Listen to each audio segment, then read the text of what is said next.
Animal terms short list quiz. It tests the short list of animal terms in our vocabulary section. Number 1. A male chicken is called blank. A hen. B, a chick. C, a rooster. Answer each letter. C. A male chicken is called a rooster. Number 2. A young sheep is called blank. A ram. B, a lamb.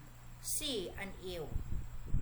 Answer is letter B. A young sheep is called a lamb. Number 3. A female pig is called blank. A sow. B, a sucking. C, a boar. Answer is letter A, a sow.